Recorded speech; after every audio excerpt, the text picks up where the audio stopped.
بسم اللہ الرحمن الرحیم۔ السلام علیکم۔ ابو طالب کی وفات کے بعد قریش کو موقع مل گیا۔ آپ صلی اللہ علیہ وسلم کی اعزار ثانی میں کوئی وقفہ نہیں چھوڑا۔ جب آپ صلی اللہ علیہ وسلم کو اہل مکہ کے قبول اسلام سے مایوسی کی صورت پیدا ہونے لگی تو 80 سال یعنی 10 ہجری نبوی میں آخری ماہ شوال میں زید بن حارثہ رضی اللہ عنہ کو ساتھ لے کر طائف تشریف لے گئے اور اہل طائف کو کلمہ حق کی دعوت دی اور ایک ماہ تک متواتر ان کی تبلیغ و ہدایت میں مصروف رہے، مگر ایک شخص کو بھی قبول حق کی توفیق نہ ہوئی، بلکہ ظالموں نے اپنے شہر کے چند اوباش لوگوں کو سکھا دیا کہ آپ صلی اللہ علیہ وسلم کو تکلیف پہنچائیے۔ یہ سنگ دل بدنصیب اس سرور کائنات کے در پہ ہو گئے کہ شان رحمت العالمین مانا نہ ہو تو ایک جنب لب میں ان کی ساری بد مصیبتوں کا خاتمہ ہو سکتا تھا۔ طائف اور طائف کے بسنے والوں کا نام و نشان سپہ ہستی سے مٹایا جا سکتا تھا۔ ان بدبخت لوگوں نے آپ صلی اللہ علیہ وسلم پر پتھر برسانے شروع کیے، جن سے سرور عالم صلی اللہ علیہ وسلم کے قدم شریف زخمی ہو جاتے تھے۔ زید بن حارثہ رضی اللہ عنہ جس طرف سے پتھر آتا ہوا دیکھتے اس طرف خود کھڑے ہو کر آن حضرت صلی اللہ علیہ وسلم کو بچاتے اور پتھر کو اپنے سر پر لیتے تھے، یہاں تک کہ حضرت زید رضی اللہ عنہ کا سر زخمی ہو گیا۔ بالآخر رحمت العالمین ماہ بعد طائف سے اس طرح واپس ہوئے کہ آپ کے ٹخنے شریف لہو لہان تھے، مگر زبان پر حرف بد دعا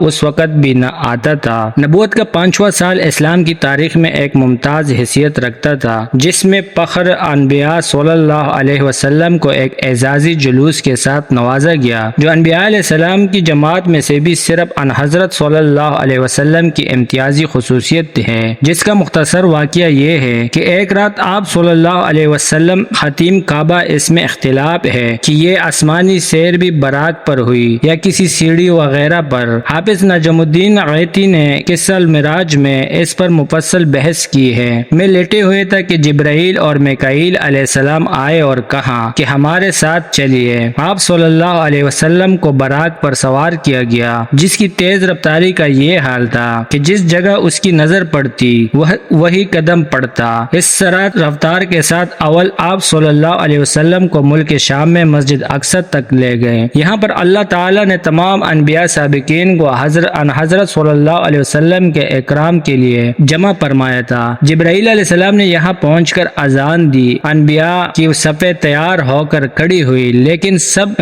اس کا انتظار کر رہے تھے کہ نماز کون پڑھائے۔ جبرائیل امین نے آپ صلی اللہ علیہ وسلم کا دستی مبارک پکڑ کر آگے کر دیا۔ آپ صلی اللہ علیہ وسلم نے تمام انبیاء، مرسلین اور ملائکہ کو نماز پڑھائی، یہاں تک کہ عالم دنیا کی سیر تھی جو براق پر ہوئی۔ اس کے بعد آپ صلی اللہ علیہ وسلم کو مسجد اقصی سے آسمان لے جا گیا۔ بعض روایات کے مطابق یہ آسمانی سفر بھی براق پر ہوا، مگر احادیث صحیحہ سے معلوم ہوتا ہے کہ یہ سفر براق پر نہیں ہوا بلکہ بذریعہ معراج ہوا۔ معراج کے معنی سیڑھی یا زینہ کے ہیں۔ زینہ کی آج کل بھی بہت سی قسمیں ہیں، ان میں ایک طریقہ لپٹ کا بھی ہے، اس کو بھی زینہ کہہ سکتے ہیں۔ وہ کسی قسم کا زینہ تھا جس پر نبی کریم صلی اللہ علیہ وسلم آسمان تک پہنچے۔ اس کی حقیقت اللہ تعالیٰ ہی جانتے ہیں، کسی روایت میں منقول نہیں۔ پہلے آسمان پر آدم علیہ السلام سے ملاقات ہوئی، اور دوسرے پر عیسیٰ و یحییٰ علیہ السلام سے، اور تیسرے پر یوسف علیہ السلام سے، اور چوتھے پر ادریس علیہ السلام سے، اور پانچویں پر ابراہیم علیہ السلام سے ملاقات کی۔ اس کے بعد آپ صلی اللہ علیہ وسلم منتہا کی طرف تشریف لے چلے، راستے میں حوض کوثر پر گزر ہوا، پھر جنت میں داخل ہوئے۔ وہاں دست قدرت کے وہ عجائب و غرائب